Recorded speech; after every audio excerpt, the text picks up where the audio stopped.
Chief of defence staff general Bipin Rawat और तीनों सेनाओं के प्रमुखों से मुलाकात की। इससे पहले ही पीएम मोदी ने विदेश सचिव से मुलाकात कर चुके हैं।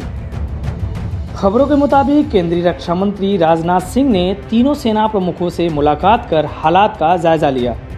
बैठकों का ये दौर ऐसे समय में चल रहा है जब सिक्किम और लद्दाख में चीन और भारतीय सैनिकों की झड़पें हुई हैं। बताते चले कि लद्दाख क्षेत्र के इलाके में चीन लगातार सैनिकों की संख्या बढ़ा रहा है। उसके मद्देनज़र भारत भी अपनी तैनाती को बढ़ाएगा।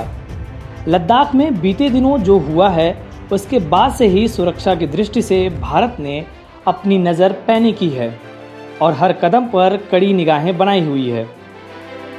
पूर्वी लद्दाख में 5 मई की शाम को लगभग 250 भारतीय और चीनी सैनिकों के बीच हुई हिंसक झड़प के बाद स्थिति खराब हो गई थी। इस हिंसा में 100 भारतीय और चीनी सैनिक घायल हो गए थे। उत्तरी सिक्किम में 9 मई की इसी प्रकार की घटना घटी थी।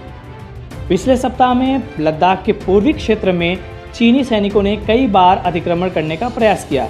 हालांकि इस पर प्रक्रिया देने की आधिकारिक पुष्टि नहीं हुई है। सूत्रों के मुताबिक पिछले एक सप्ताह में दोनों देशों की सेनाओं के स्थानीय कमांडरों ने कम से कम 5 बैठकें की, जिसमें भारतीय पक्ष ने चीन की पीपल्स लिबरेशन आर्मी द्वारा गलवान घाटी में बड़ी संख्या में तंबू लगाने पर कड़ी आपत्ति दर्ज की और कहा कि यह भारत का क्षेत्र है।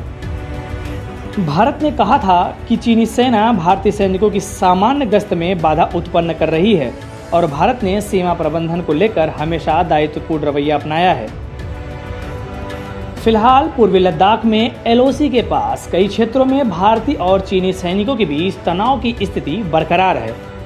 2017 के डोकलाम गतिरोध के बाद यह सबसे बड़ी सैन्य तनातनी का रूप ले सकती है। सैन्य सूत्रों का कहना है कि भारत के पेंगोंग त्सो और गलवान घाटी में अपनी स्थिति मजबूत की है। इन दोनों विवादित क्षेत्रों में चीनी सेना ने अपने 2 से 2,500 सैनिकों की तैनाती की है और धीरे धीरे अस्थायी निर्माण को मजबूत कर रही है।